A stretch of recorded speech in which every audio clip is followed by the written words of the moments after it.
Alors je vous rappelle que nous étudions tous les aspects de la vie de résurrection. C'est un sujet immense parce que, de même que la mort a touché tous les aspects de la vie de l'homme que Dieu avait créé, la résurrection touche aussi tous les aspects de sa vie.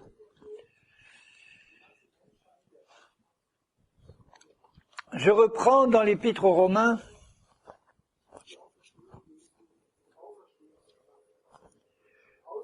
au chapitre 5 et à partir du verset 6, Romains 5, 6. Car lorsque nous étions encore sans force, c'est-à-dire spirituellement qu'on était mort dans nos péchés, Christ, au temps marqué, est mort pour les impies. Il n'y a pas de juste, pas même un seul. À peine mourrait-on pour un juste, au sens humain. Quelqu'un peut-être mourrait pour un homme de bien, mais Dieu prouve son amour envers nous, en ce que, lorsque nous étions encore des pécheurs, Christ est mort pour nous. À plus forte raison donc, maintenant que nous sommes justifiés par son sang, serons-nous sauvés par lui de la colère. La colère vient sur les rebelles. Nous étions tous des rebelles. Un certain nombre de ces rebelles ont été touchés par la grâce de Dieu. Il les a fait sortir de la rébellion pour les faire entrer dans la justice. Et il dit qu'il veut nous sauver par sa vie de la colère qui va venir. Car si, lorsque nous étions ennemis, nous avons été réconciliés avec Dieu par la mort de son Fils, à plus forte raison, étant réconciliés, serons-nous sauvés par sa vie. Chaque mot est à son pesant là. Vous voyez, il dit d'abord que nous tous qui étions morts dans nos péchés, ennemis de Dieu, on était tous contrôlés par un esprit de mort, qui est en fait l'esprit de Satan. Nous avons d'abord été réconciliés avec Dieu par la mort de Christ, par son sang. Le sang qu'il a versé au moment de sa mort est un sang qui nous purifie, qui réconcilie les pécheurs repentants avec leur Dieu. Mais ça ne s'arrête pas là. Une fois que nous sommes réconciliés par sa mort, par son sang, à plus forte raison, puisque nous sommes réconciliés par sa mort, serons-nous sauvés par sa vie. Et nous savons que sa vie, c'est la vie de résurrection de Christ. Donc de même que tout notre être, l'esprit, l'âme et le corps ont été plongés dans la mort du péché, la mort de Christ nous réconcilie en ce sens que la mort de Christ détruit la mort causée par le péché. La conséquence du péché, c'est la mort. D'abord la mort spirituelle, qui est le fait qu'on soit coupé de Dieu.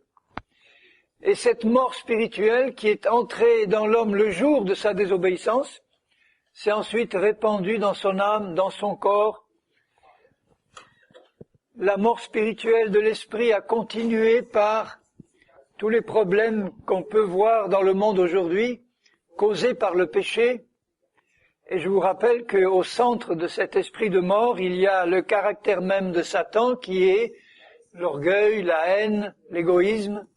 Tout ça produit des conséquences épouvantables à tous les niveaux de la vie humaine, au niveau de son âme, Au niveau de son corps, ça crée les maladies, les infirmités et la mort physique.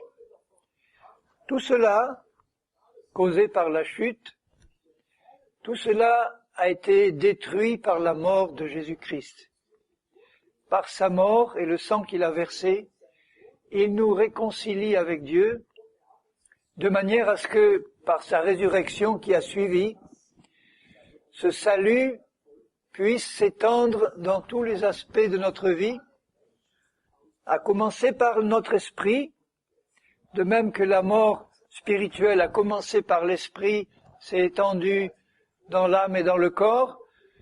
De même, le salut en Christ commence par notre esprit, la nouvelle naissance, qui est la résurrection de notre esprit, puis cette vie de résurrection s'étend dans notre âme, dans notre corps, pour finir glorieusement par la résurrection finale de ce corps lors du retour de Jésus-Christ. Et là, en ce qui nous concerne, individuellement, le salut, la réconciliation, le salut parfait sera accompli dans notre être entier, esprit, âme et corps. Mais il restera encore à étendre ce salut sur le reste de la création. On en reparlera plus en détail demain. Les diverses résurrections, l'enlèvement. L'enlèvement, c'est la vie de résurrection aussi. Le millénium, l'éternité, tout ça, ce sont des aspects de la vie de résurrection qui restent encore à se manifester. De même qu'au début, Dieu avait créé Adam et Ève dans un jardin d'Éden, dans un paradis terrestre où tout était parfait, où la sainteté, la justice, la santé régnaient. Eh bien, à la suite de notre complète résurrection, la vie de résurrection va continuer à s'étendre sur ce monde actuel pendant la période du millénium, du règne de Jésus sur la terre avec l'Église. Et ensuite, après le jugement dernier, à la fin du millénium, eh bien, cette vie de résurrection va aboutir à la création de la nouvelle terre. Nouvelle terre, c'est encore une résurrection de la terre. Un nouveau ciel, encore une résurrection de l'univers. Et la descente finale de la Jérusalem céleste sur cette nouvelle terre pour une éternité dans la plénitude de la vie de résurrection où il n'y aura plus rien de la mort qui va y rester. C'est un magnifique programme qui s'étend devant nous là. Mais dans l'immédiat, pour nous maintenant, il faut que cette vie de résurrection que nous avons reçue dans notre esprit, nous puissions comprendre comment la laisser descendre et la faire régner dans notre âme, dans notre corps. Alors je continue la lecture au chapitre 5 de Romains, au verset 12, où l'apôtre dit « C'est pourquoi, comme par un seul homme, le péché est entré dans le monde. » Le péché, c'est la désobéissance, c'est la rébellion, donc c'est l'esprit même de Satan. Dès que la désobéissance a été commise, la mort est entrée. C'est-à-dire l'esprit de Satan, il est lui le prince de la mort. C'est lui qui règne sur la mort. La mort, l'esprit de Satan est entré dans le monde, dans l'esprit de l'homme qui à ce moment-là a été forcément coupé de Dieu parce qu'il ne peut pas y avoir de mélange entre l'esprit de vie qui est Dieu et l'esprit de mort qui est Satan. C'est l'un ou l'autre qui règne.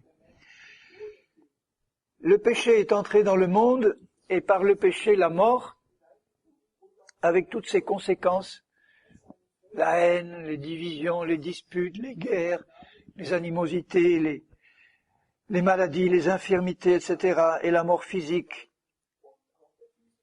Et qu'ainsi la mort s'est étendue sur tous les hommes parce que tous ont péché. Voilà la situation terrible de l'humanité après la chute.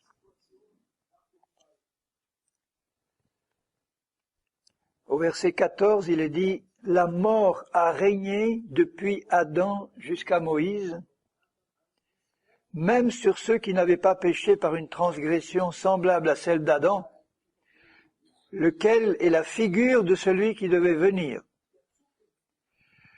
Mais il n'en est pas du don gratuit comme de l'offense. L'offenseur, c'est Adam, le don gratuit est venu avec Jésus. Car si par l'offense d'un seul, il en est beaucoup, c'est une expression pour dire tout le monde, il en est beaucoup qui sont morts, à plus forte raison, la grâce de Dieu et le don de Jésus-Christ ont-ils été abondamment répandus sur beaucoup. En fait, la grâce a été répandue sur le monde entier, mais seuls ceux qui la reçoivent peuvent en bénéficier.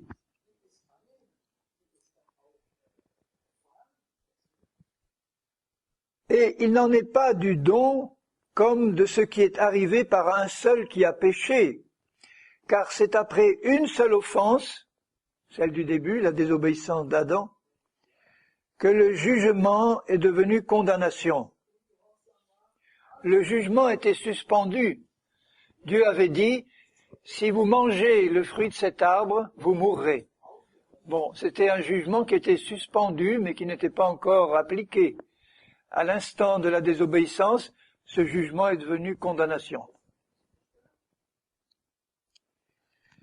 Tandis que le don gratuit de Jésus devient justification, transmission de la justice de Dieu, après de nombreuses offenses. Il a fallu une seule offense pour que la mort intervienne. Ensuite, après la mort, il y a eu de nombreuses offenses. Mais il a fallu le don d'un seul homme, Jésus, pour annuler les effets de toutes ces offenses. Si par l'offense d'un seul la mort a régné par lui seul, c'est une expression terrible, la mort a régné. C'est-à-dire là, la mort est installée comme maître et elle règne sur tous ceux qui ont péché, avec toutes ses conséquences épouvantables. La mort a régné. Maintenant, à plus forte raison, ceux qui reçoivent, combien Dieu désirait que tous reçoivent. Ceux qui reçoivent l'abondance de la grâce et du don de la justice. Alors, comment recevoir la grâce? Par la foi. La grâce, c'est Jésus qui descend au milieu de nous. Et la foi, c'est nous qui nous emparons de Jésus pour recevoir de lui tout ce qu'il a accompli. La grâce et la foi fonctionnent toujours ensemble. Dieu nous donne la grâce et nous devons exercer la foi pour prendre la grâce qu'il nous donne. La grâce seule ne suffit pas, la foi seule ne suffit pas. Imaginez que Jésus ne soit pas descendu. Nous, en bas, même si nous avions toute la foi du monde, nous n'aurions rien eu à saisir parce que nous n'avions rien à notre portée. Et de même, si la grâce descend mais que personne n'exerce la foi pour prendre ce qu'elle met à notre disposition, la grâce sera inutile. C'est pour ça qu'il est dit, nous sommes sauvés par la foi pour que ce soit par grâce. On pourrait dire aussi, on est sauvés par la grâce pour que ce soit par la foi. Les deux doivent être unis. Et c'est pourquoi, pour que la vie de résurrection s'étende dans tous les aspects de notre être, il faut qu'on comprenne la grâce, c'est-à-dire qu'on comprenne tous les aspects du don de Jésus et de tout ce qu'il y a dans ce don-là, toute la bonté de Dieu, tout l'amour, tout est inclus, toutes les promesses sont incluses dans le don de Jésus. Nous recevons, nous comprenons cette grâce par la révélation de sa parole et de son esprit, et Dieu attend maintenant que nous nous servions. Donc plus tu comprendras l'immensité de la grâce, ça c'est une chose, mais plus tu vas te servir, tu vas recevoir, tu vas accepter et plus tu vas bénéficier. L'autre soir, je disais, Jésus est au milieu de nous pour guérir, ça c'est la grâce. Maintenant, il nous demande d'ouvrir nos cœurs et de recevoir ce qu'il veut nous donner. Ça c'est la foi. Et une fois qu'on l'a reçu, on le garde précieusement, jusqu'à ce que ça se manifeste entièrement. Alors je relis le verset 17 parce qu'il est vraiment magnifique, comme tous les versets, mais pour ce que nous étudions là, la vie de résurrection, si par l'offense d'un seul, la mort a régné, par lui seul, à plus forte raison, ceux qui reçoivent, donc ceux qui ont la foi pour saisir cette grâce, ceux qui reçoivent l'abondance de la grâce et du don de la justice, régneront-ils dans la vie? La mort a régné par le péché. Maintenant, ceux qui reçoivent le don de la justice vont régner dans la vie. Ils vont laisser la vie de Christ régner sur eux et régner sur toute leur vie, régner sur tous les aspects de leur vie.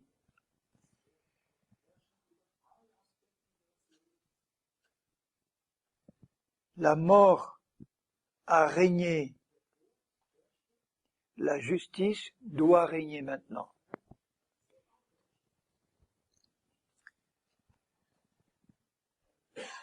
Ainsi donc, je finis le petit chapitre là parce que c'est tellement beau. Ainsi donc, comme par une seule offense, la condamnation a atteint tous les hommes, de même, par un seul acte de justice, le don de Jésus sur la croix, la justification, c'est-à-dire la transmission de la justice de Dieu à tous ceux qui croient, la justification qui donne la vie, c'est la vie éternelle, c'est la vie de Dieu. Et c'est obligatoirement une vie de résurrection, parce que comme on était tous plongés dans la mort, avant le péché, avant la chute, la vie de Dieu qui animait Adam et Ève n'était pas une vie de résurrection, c'était la vie tout simplement de Dieu. Ensuite, il y a eu la mort, et pour sortir de la mort, il faut une résurrection.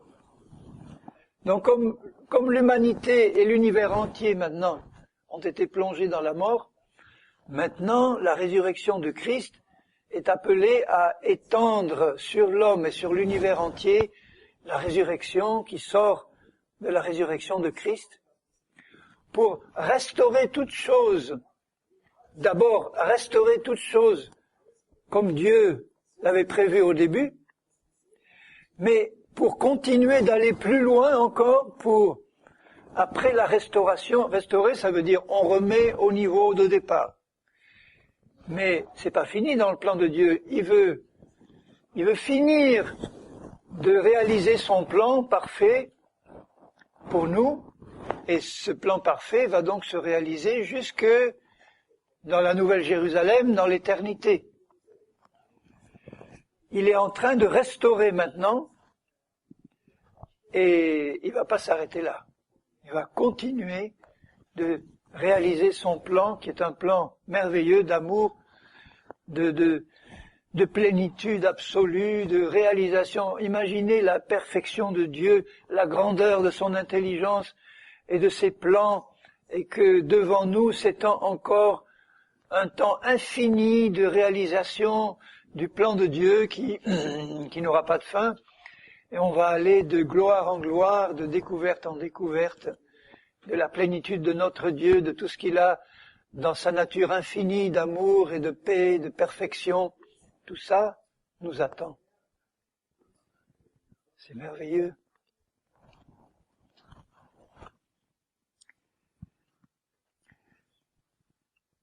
Alors je lis le verset 19. Car comme par la désobéissance d'un seul homme beaucoup ont été rendus pécheurs, de même, par l'obéissance d'un seul, Christ, beaucoup seront rendus justes. Et cette justice se traduit par la nouvelle naissance de notre esprit, la sanctification de notre âme, la guérison de notre corps, en attendant sa résurrection. Ça touche à tous les domaines.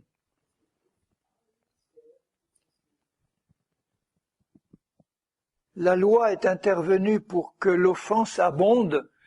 Il dit la mort a régné jusqu'à Moïse. Mais il n'y avait pas encore la loi. À partir de Moïse, la loi est venue et on sait que la conséquence de la loi, c'est de stimuler le péché pour que tout le monde finisse par bien comprendre, les Juifs en premier, qu'ils ont besoin de passer par une nouvelle naissance.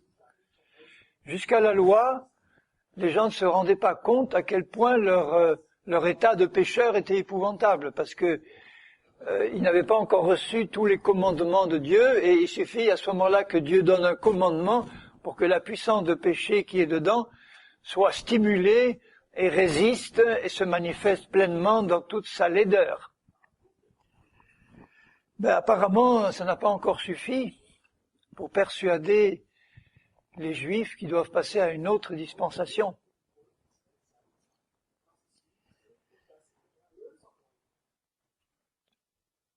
Alors la loi est intervenue pour que l'offense abonde, mais là où le péché a abondé, la grâce a surabondé. Elle est bien au-delà, bien au-dessus de tout ce que le péché peut provoquer. La grâce a surabondé afin que, comme le péché a régné par la mort,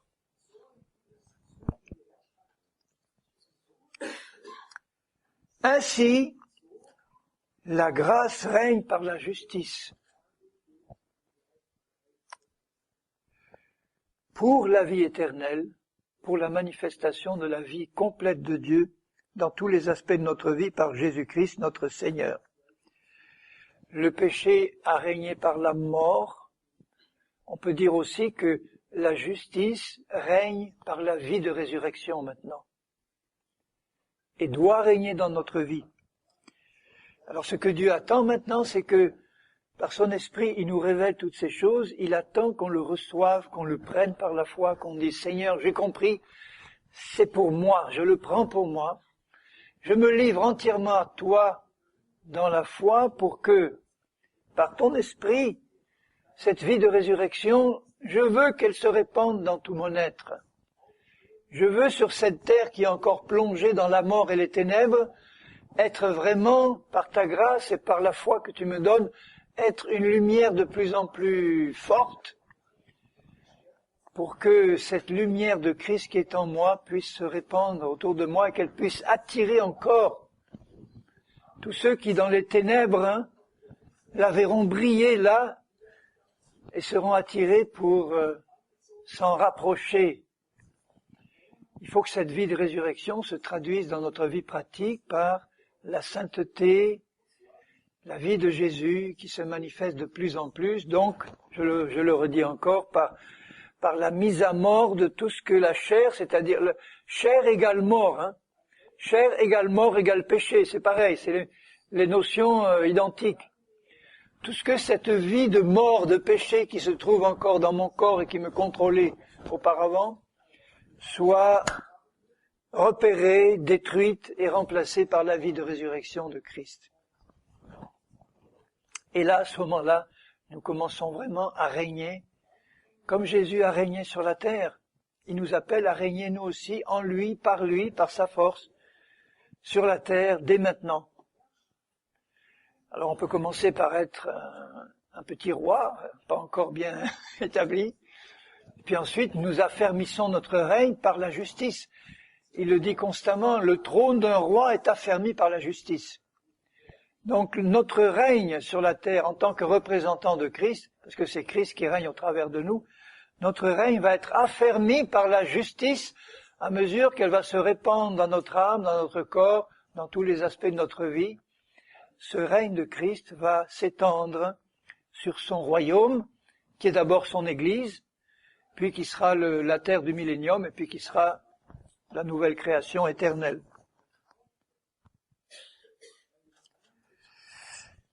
Donc Christ,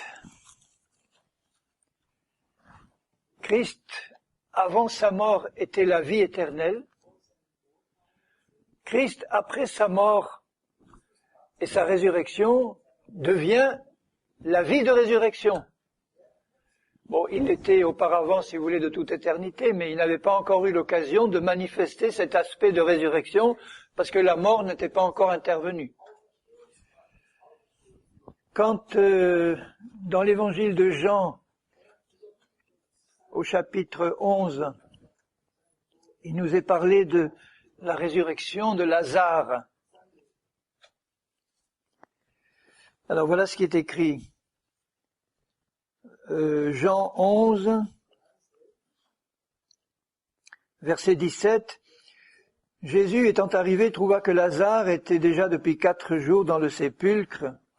Et comme Béthanie était près de Jérusalem, à 15 stades environ, beaucoup de Juifs étaient venus vers Marthe et Marie pour les consoler de la mort de leur frère. Lorsque Marthe apprit que Jésus arrivait, elle alla au-devant de lui, tandis que Marie se tenait assise à la maison. Marthe dit à Jésus, « Seigneur, si tu eusses été ici, mon frère ne serait pas mort. Mais maintenant même, je sais que tout ce que tu demanderas à Dieu, Dieu te l'accordera. » Jésus lui dit, « Ton frère ressuscitera. » « Je sais, répondit Marthe, qu'il ressuscitera à la résurrection au dernier jour. » Bon, c'était pas une consolation immédiate. Oui, je sais, un jour tout le monde va ressusciter, oui. Et Jésus lui dit, « Je suis la résurrection et la vie. » Vous voyez, il dit, « Je suis la résurrection » pour faire sortir de la mort tous ceux qui étaient plongés, et la vie pour manifester maintenant dans leur être, maintenant qu'ils sont ressuscités, toute la plénitude de ce que je suis en tant que Dieu, vie éternelle. Je suis la résurrection et la vie. Celui qui croit en moi vivra, quand même il serait mort. Là, il parle de la mort physique, la mort physique. Quiconque vit et croit en moi ne mourra jamais, quand bien même il serait mort physiquement. Puisque celui qui vit et qui croit en Christ reçoit la vie éternelle dans son esprit, et quand il meurt, son esprit qui quitte son corps avec la vie éternelle, bien entendu, et il la garde. Il ne mourra plus jamais. Crois-tu cela? Elle lui dit, oui Seigneur, je crois que tu es le Christ, le Messie, le Fils de Dieu qui devait venir dans le monde. Et il ressuscite d'une parole, il ressuscite Lazare. Alors, cette résurrection-là n'est pas encore la résurrection finale, puisque cette résurrection était un rétablissement provisoire de la vie physique, puisque nous savons que Lazare a fini par mourir. Jésus a ressuscité de nombreux morts. Il a donné à ses disciples aussi le pouvoir de ressusciter les morts. Donc nous l'avons aussi. Mais ce que Jésus voulait dire là, c'est que il est, lui, la résurrection et la vie, et il a été envoyé par le Père pour détruire toutes les conséquences qui avaient été entraînées par le péché et la mort spirituelle. Et tout son ministère le prouve sur la terre. Quand il était là sur la terre il y a 2000 ans, il a commencé dès le début à répandre la vie de résurrection autour de lui dans la vie de tous ceux qui vivaient dans la mort. Donc chaque action, chaque œuvre, chaque parole de Jésus était une parole de vie de résurrection, était un acte de résurrection pour transmettre là où la mort régnait, la résurrection et la vie. chaque fois que Jésus a guéri un malade, c'est un aspect de la vie de résurrection qui se manifeste. Chaque fois que Jésus a pardonné un pécheur, c'est la vie de résurrection qui se manifeste. Pas au même niveau, le pécheur, la vie de résurrection se manifeste dans son esprit, par le pardon qu'il reçoit. Le malade, la vie de résurrection se manifeste par une guérison. Et le mort, évidemment, comme Lazare, la vie de résurrection se manifeste par un retour à la vie. Mais tout ce que Jésus accomplissait, c'était la vie de résurrection à l'œuvre, dans tous les domaines, du plus petit au plus grand. Donc vous voyez que quand on parle de vie de résurrection, ça touche à tous les sujets, tous les domaines de la vie. Ça touche à la sanctification de l'âme, donc dès qu'on parle comment renouveler notre âme, comment amener toute pensée captive à l'obéissance de Christ, à chaque fois l'idée c'est remplacer la mort par la vie, remplacer la mort par la vie de résurrection, remplacer les pensées mauvaises, les pensées impures, c'est le règne de la mort, par les pensées de Christ qui sont une manifestation de la vie de résurrection. Quand il se trouve devant un malade, la maladie, c'est un début de mort, c'est une conséquence du péché, c'est quelque chose que Jésus doit détruire puisqu'il est la résurrection. Donc il voit un malade là, pour lui, il faut transmettre la vie de résurrection. Cette vie de résurrection se traduit pour le moment par une guérison, mais c'est déjà un début de résurrection, une guérison. C'est un acompte, si vous voulez. Et là, vous pouvez comprendre comment, dans la pensée de Christ, il ne pensait qu'à une chose, détruire les œuvres de la mort et restaurer par la résurrection la vie de Dieu, dans tous les domaines. Donc un chrétien qui pensait de travers avec des fausses doctrines et qui est en contact avec la vérité et qui la reçoit, il manifeste la résurrection de Christ dans ses pensées. Il remplace une doctrine qui venait de la mort par la vérité de la parole de Dieu. Donc c'est comme si son âme commençait à recevoir une résurrection, la vie de résurrection qui est la vérité, qui est la sainteté, Et cette vie de résurrection se répand dans tous les domaines. Quand Jésus guérit un malade, c'est la vie de résurrection. Quand Jésus chasse un démon, c'est la vie de résurrection. Puisque le démon est là pour transmettre la mort. Et dans la pensée de Christ, il arrive devant la mort et il dit, il faut qu'elle disparaisse. Il faut que moi qui suis la résurrection et la vie, je détruise ces œuvres de mort et je les remplace par ma vie de résurrection. Tout dans l'œuvre de Christ découle de cette puissance de résurrection qu'il incarne. Je suis la résurrection. Donc, puisqu'il est la résurrection, il dit partout où est la mort, partout où règne la mort, il faut que ma vie de résurrection la remplace. Élimine la mort, mette la vie de résurrection, mette la résurrection, et ensuite la vie éternelle qui en découle. Par la résurrection, il détruit la mort qui vient de Satan, il la remplace par la vie qui vient de sa résurrection, et puis il continue d'injecter la vie éternelle pour que la plénitude de la volonté de Dieu se réalise dans la vie de toutes ses créatures. Alors maintenant, quand il dit dans Matthieu, au chapitre 9, au verset 35, Jésus parcourait toutes les villes et les villages, enseignant dans les synagogues. Vous voyez, c'est le premier aspect de la manifestation de sa vie de résurrection. Parce que chaque fois que Jésus enseignait, il transmettait la vie. Il transmettait une vie qui ressuscitait ceux qui l'écoutaient, s'ils voulaient bien recevoir cet enseignement. Il commençait par là, enseignant dans les synagogues, et en enseignant, il stimulait la foi, puisque la foi vient de ce qu'on entend, et ce qu'on entend vient de la parole de Christ. Et en stimulant la foi, il permettait à ceux qui l'écoutaient de se saisir de cette vie de résurrection qu'ils entendaient dans l'enseignement de Christ, et puis de passer à une nouvelle étape de vie. Prêchant la bonne nouvelle du royaume et guérissant toute maladie et toute infirmité, parce que ça faisait partie aussi de la transmission de la vie de résurrection. Par l'enseignement, il transmettait la vie de résurrection dans l'âme de ceux qui l'écoutaient, et par la guérison, il transmettait la vie de résurrection dans leur corps. Pour Jésus, c'est le même programme. Détruire les œuvres du malin et transmettre la vie de son Père et la vie éternelle. Et voyant la foule, il fut ému de compassion pour elle, parce qu'elle était languissante et abattue, vous voyez, sous le règne de la mort.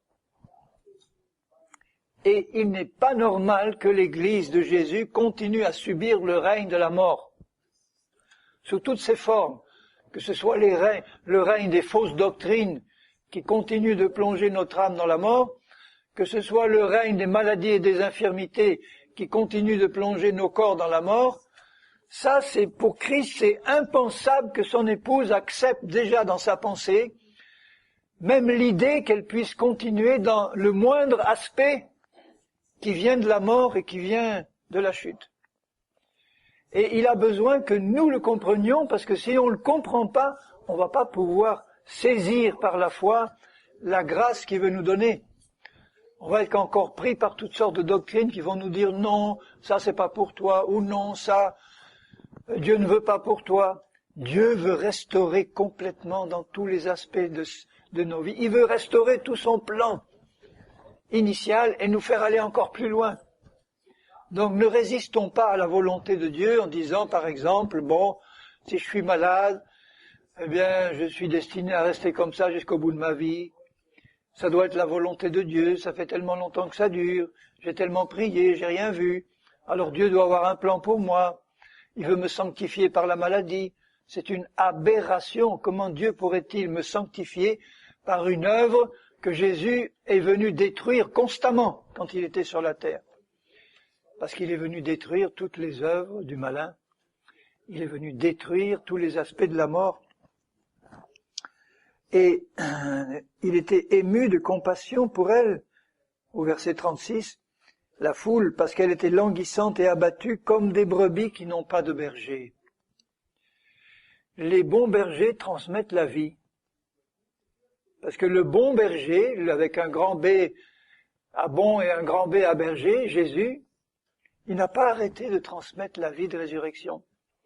Et nous tous, nous sommes appelés à travailler avec lui, en lui et pour collaborer avec lui, à la transmettre aussi, à nous-mêmes et aux autres. Et pour ça, il faut que la justice, la sanctification, la sainteté purifie notre âme, notre cœur, purifie notre être entier pour qu'on comprenne le plan de Dieu, qu'on l'accepte et qu'on collabore. On doit refuser de collaborer maintenant avec le prince de la mort dans n'importe quel domaine de notre vie et collaborer pleinement avec le prince de la vie pour restaurer toutes choses comme Dieu le veut et nous permettre d'aller plus loin. Et c'est pour ça qu'ensuite au chapitre 10 et au verset 1er, après avoir dit mais il y a trop de travail, les besoins sont immenses, il y a le monde entier à secourir.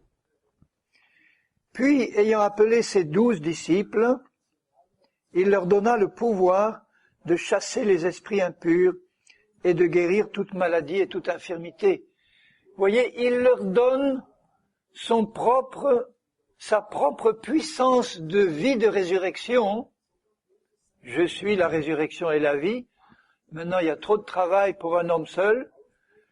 Eh bien, maintenant, voilà, les 12 premiers. Je vous donne le pouvoir de ma vie de résurrection pour le transmettre aux autres. Et en chassant les démons, la vie de résurrection se répand. En guérissant les malades, la vie de résurrection se répand. Et il leur dit au chapitre 10 et au verset 8, il les envoie, et il leur dit, verset 7 plutôt, allez prêcher et dites, le royaume des cieux est proche. Vous voyez, le royaume des cieux, c'est là où Dieu règne, là où Dieu accomplit sa volonté, là où la volonté de Dieu peut s'accomplir, c'est le royaume de Dieu. Quand Jésus enseigne à ses disciples de prier, qu'il leur dit Ainsi, priez de cette manière, notre Père qui est aux cieux, que ton nom soit sanctifié, que ta volonté soit faite, que ton règne vienne parce qu'il n'est pas encore établi, que ta volonté soit faite sur la terre comme elle est faite au ciel. Au ciel, Dieu règne parfaitement. Au ciel, il n'y a pas de démons. Au ciel, il n'y a pas de morts. Au ciel, il n'y a pas de malades, d'aveugles, de sourds, de muets. Au ciel, il n'y a rien de tout ça. Au ciel, les œuvres de Satan n'entrent pas. Au ciel, tout est parfaitement comme Dieu le veut. Au ciel, Dieu règne parfaitement.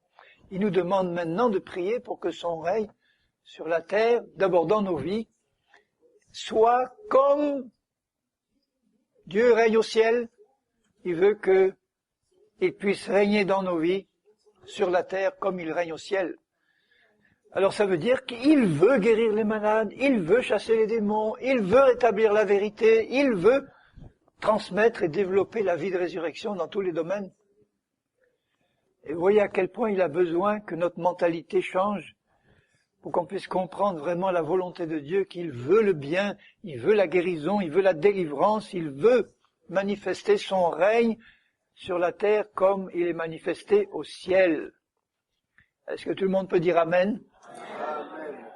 En disant Amen, je le veux pour moi, et je le veux pour que tu m'utilises comme un instrument, de même que tu as envoyé ces 12 là, que tu m'utilises comme un instrument pour répandre la vie de résurrection, en priant pour les malades pour qu'ils soient guéris, en chassant les démons là où on les rencontre, en répandant la vérité et la parole de Dieu dans sa pureté.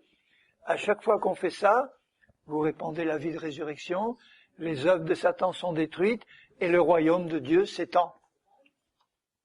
Alléluia. Et il leur dit donc au chapitre 10 et au verset 8, « Je vous envoie, le royaume de Dieu est proche. » Ça veut dire, vous qui êtes encore sous le règne de la mort, voilà le royaume de Dieu qui s'approche de vous. Il s'approche en la personne de Jésus, il s'approche en la personne des 12 que j'envoie là.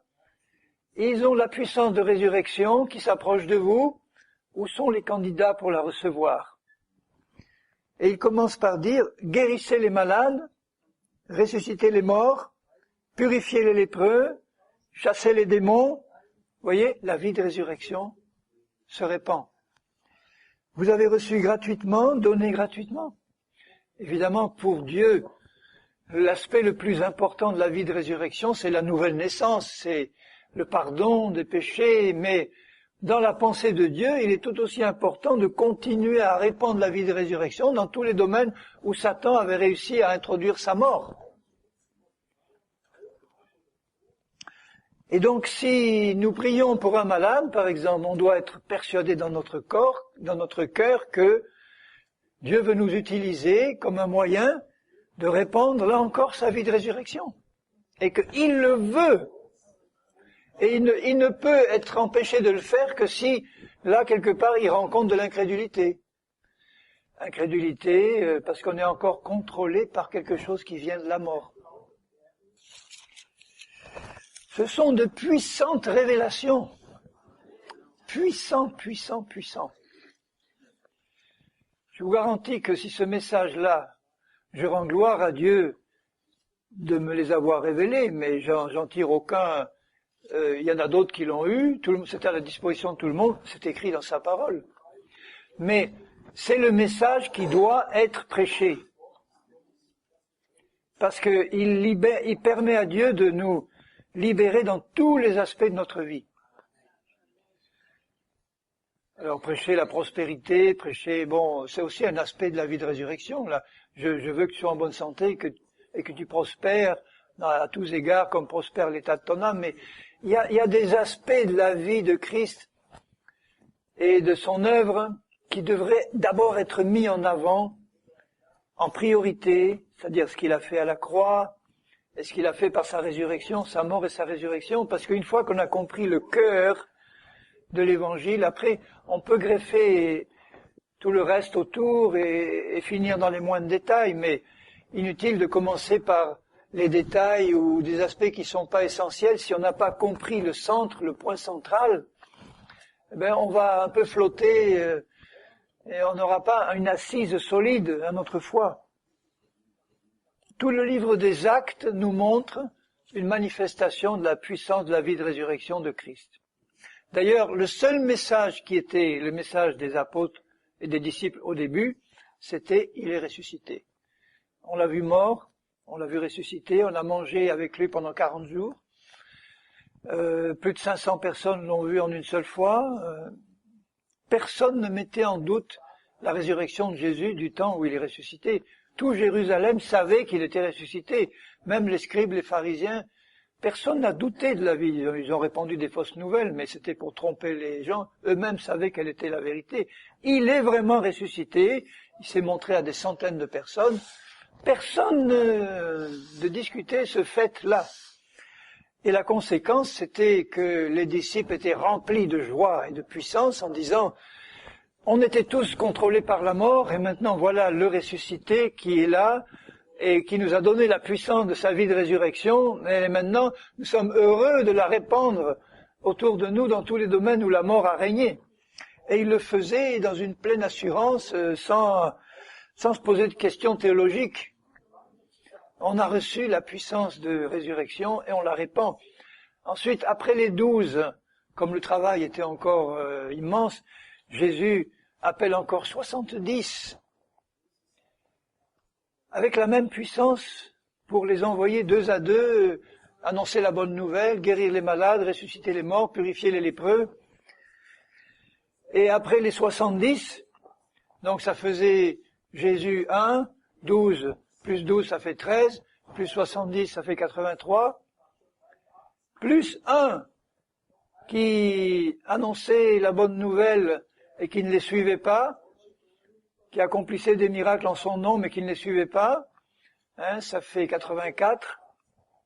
Au début, 84 personnes qui répandaient la vie de résurrection de Christ. Et c'était pas encore suffisant.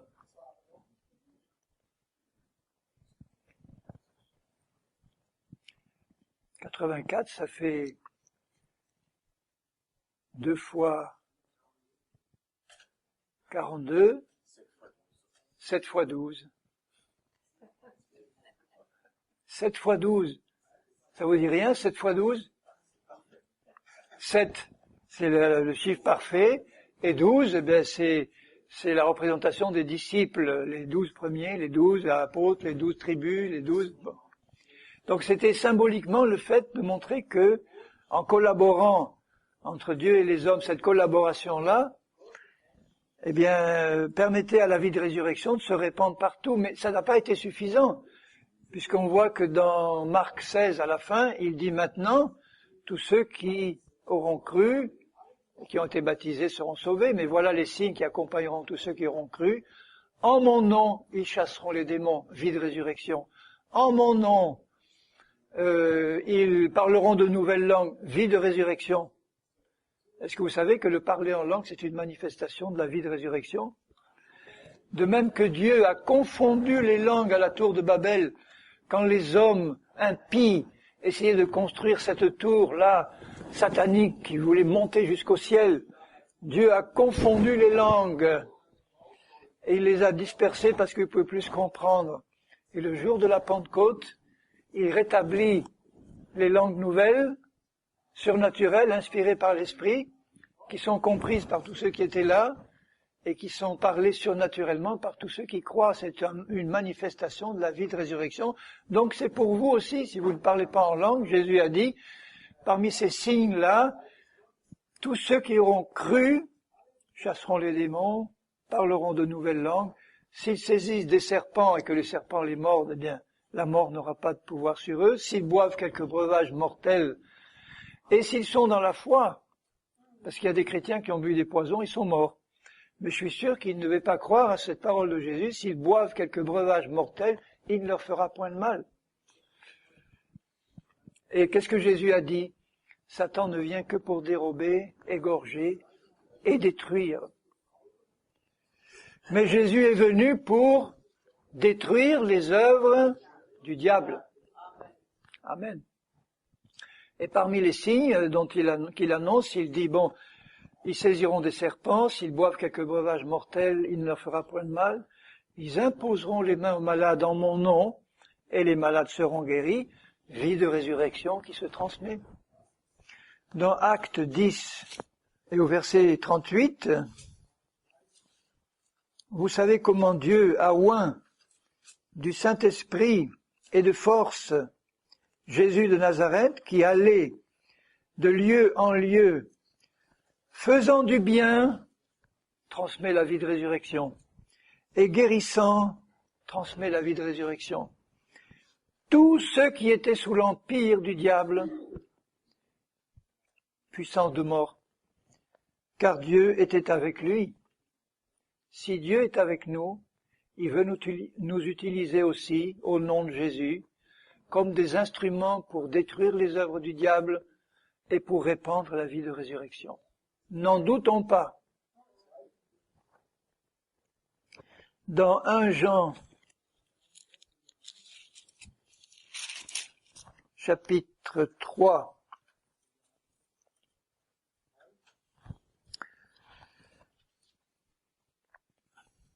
et au verset 4, quiconque pêche transgresse la loi, désobéit à la loi de Dieu. Le péché est la transgression ou la désobéissance de la loi.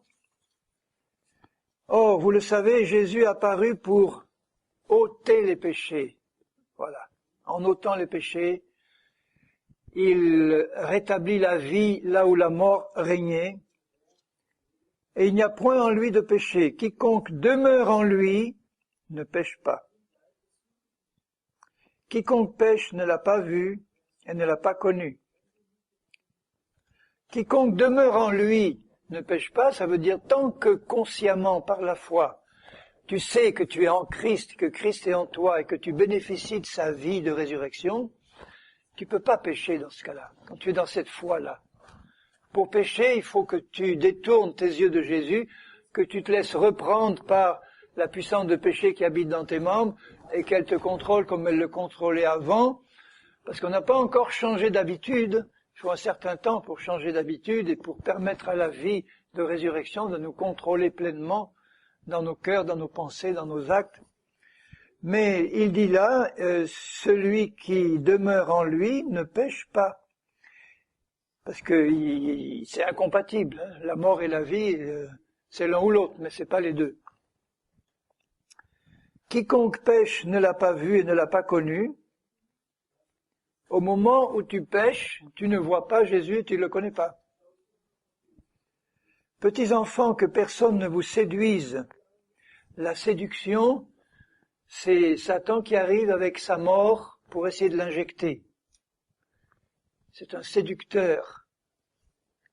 C'est un menteur. Mais il ne va pas arriver avec ses gros sabots en vous disant, bon, voilà, je vous amène un gros mensonge, croyez-le.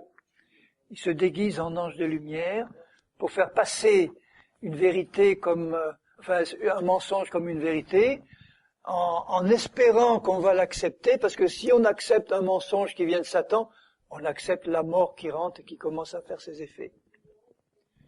Vous voyez l'importance qu'il y a d'écouter et de contrôler et de recevoir une parole de vérité, parce que si vous recevez des faux enseignements, vous recevez une injection de mort dans votre âme. Et nous sommes les brebis du Seigneur, nous ne voulons être nourris que de la vérité, mais il nous demande d'être attentifs, d'être prudents et de contrôler. Qui entendent sa voix et qui la reconnaissent. Mais elles peuvent parfois se laisser séduire quand l'ennemi imite bien la voix de Jésus et qu'elles le reçoivent comme ça, sans contrôler, sans faire comme les Béréens qui avaient la parole et qui contrôlaient soigneusement tout ce qu'ils entendaient. C'est pour ça que j'aime bien prêcher avec ça en main et à le citer constamment. Et vous l'avez aussi et vous contrôlez au passage. Et le Saint-Esprit vous dit, c'est bon. Ou il vous dit, non.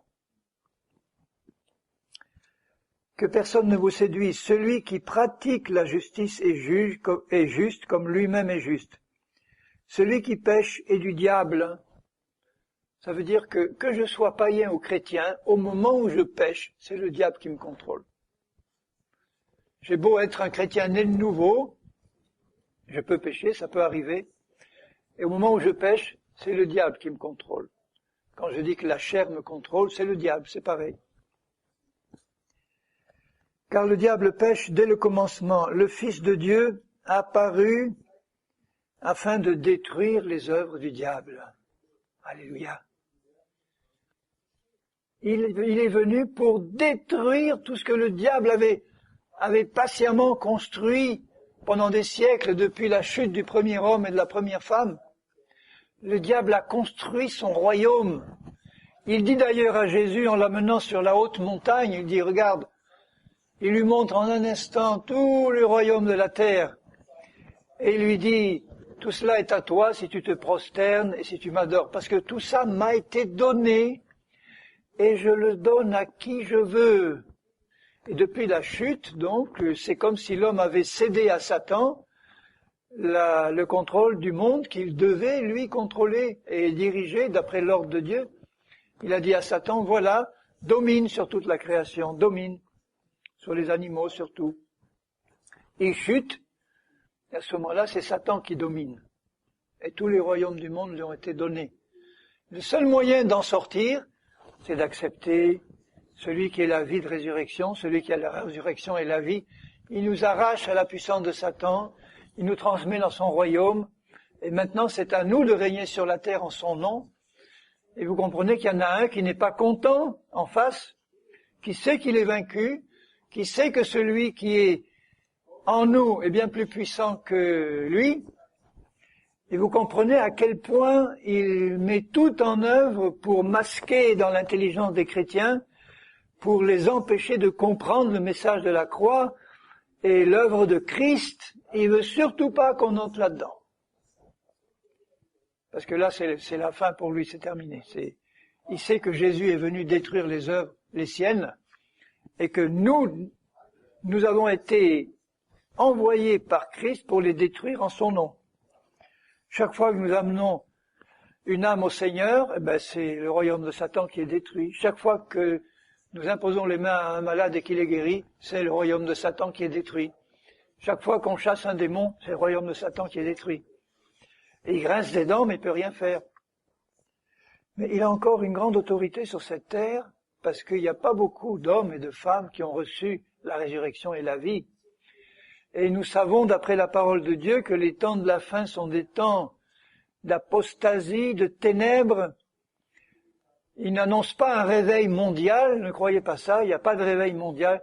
Il y a des réveils individuels, des réveils localisés, des réveils de groupes, des réveils d'églises, des réveils de régions peut-être, mais un grand réveil mondial comme on l'annonce avec des villes entières, des gouvernements, des pays, jamais ça se produira. Au contraire, ce que Jésus annonce, c'est la venue et le règne d'un antichrist, d'un homme de péché, qui va venir régner sur la terre pendant 7 ans, juste après le départ de l'épouse pour son enlèvement dans les cieux à la rencontre du Seigneur. Et en attendant, nous devons nous-mêmes être imbibés de la vie de résurrection et la répandre autour de nous au maximum, auprès de tous ceux qui voudront bien la recevoir. Il est venu détruire les œuvres du diable. Quiconque est né de Dieu ne pratique pas le péché parce qu'il a compris que le péché mène à la mort et il n'y a aucune association possible entre la vie et la mort. Moi, je suis de la vie, Seigneur, je veux vivre dans la vie, je veux plus pécher, je veux marcher dans ta justice, je veux détruire les œuvres de Satan dans ma propre vie et je veux les détruire autour de moi au maximum. On doit être rempli de cette hargne divine, au sens, Seigneur, tu es venu détruire les œuvres du diable. Avec persévérance, tous les jours, Jésus détruisait des centaines, des milliers d'œuvres du diable. Et nous, on continuerait d'être là, passifs, dominés par le diable dans un ou autre domaine de notre vie, alors qu'on a tout reçu pour faire éclater ce joug du malin et le remplacer par le joug doux et léger du Seigneur. Non, mes frères, il ne faut plus qu'il en soit ainsi, et mes sœurs. Il ne faut plus. Il faut qu'on soit de vaillants héros, de vaillants guerriers, remplis du Saint-Esprit, remplis de foi, remplis de la connaissance de la vérité, travaillant avec ardeur avec notre Seigneur pour détruire les œuvres du diable. Amen. Ne pas déjà les accepter. Ne pas les accepter, dire Seigneur, je me rends compte qu'il y a encore là dans ma vie quelque chose qui vient du diable, que ce soit une maladie du corps, de l'âme, quelque chose qui ne correspond pas à ta volonté. Seigneur, je sais que ta volonté c'est de me libérer de ça. Je sais que tu as été oint pour me libérer de ça. Donc je veux collaborer avec toi pour recevoir de toi toute la révélation, toute la puissance de ton esprit pour être libéré de ce joug. Et Dieu il dit, tu fais bien, c'est ma volonté aussi. Sois en paix, crois-le, tu vas être délivré. Ne te décourage pas, tu vas être délivré. Dieu a un plan de libération pour toi. Dans Luc 4, verset 14. Jésus, revêtu de la puissance de l'Esprit, c'est l'Esprit de résurrection qui agissait déjà là, retourna en Galilée, et sa renommée se répandit dans tout le pays d'alentour. Il enseignait dans les synagogues, il était glorifié par tous. Il se rendit à Nazareth où il avait été élevé, et selon sa coutume, il entra dans la synagogue le jour du sabbat. Il se leva pour faire la lecture, on lui remit le livre du prophète Ésaïe. L'ayant déroulé, il trouva l'endroit où il était écrit « L'Esprit du Seigneur est sur moi ». C'est la même expression qui a été employée dans Acte 2, le jour de la Pentecôte. L'Esprit du Seigneur est venu sur eux, et ensuite ils ont été remplis. Et là, c'était pareil, Jésus, le jour de son baptême dans le Jourdain, a reçu le Saint-Esprit sur lui, et il en était rempli. Il était Dieu incarné. Il avait déjà l'Esprit, c'est évident. Mais il a fonctionné pendant 30 ans comme un simple homme, mais un simple homme juste. Mais on voit bien que les 30 premières années, il n'a pas manifesté cette puissance de guérison, de délivrance, parce qu'il n'était pas revêtu de cette puissance, c'était pas le moment, c'était pas l'heure. Il n'est pas dit qu'avant son ministère, il a guéri le moins de malades. Il était un homme ordinaire, sauf sans péché. Mais le jour où il a été baptisé d'eau et d'esprit, il a été revêtu de la puissance, rempli de la puissance, et là, il a commencé à manifester cette puissance et à détruire les œuvres du diable. Il en est de même pour nous. On doit désirer, demander à être revêtu et rempli, baptisé de cette puissance de l'esprit. Il suffit de la demander à Dieu et de croire qu'il nous la donne au moment où on le demande. Elle est disponible. Il ne demande que ça. Il est venu pour détruire les œuvres du diable. S'il trouve un candidat ou une candidate qui lui dit, Seigneur, moi aussi je veux être rempli. Ah, tu veux être... Si tu es capable de recevoir tout ce que je veux te donner, moi, je vais t'en donner bien plus. Et il dit, l'Esprit du Seigneur est sur moi parce qu'il m'a oint pour annoncer une bonne nouvelle aux pauvres. Voilà, la vie de résurrection commence à agir. Il m'a envoyé pour guérir ceux qui ont le cœur brisé. Vie de résurrection. Pour proclamer aux captifs la délivrance.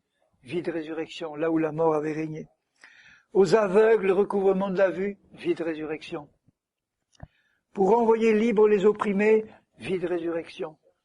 Publier une année de grâce du Seigneur, qui dure toujours, jusqu'à l'enlèvement de l'Église. On est sous cette année de grâce. Ensuite, il roula le livre, le remit au serviteur et s'assit.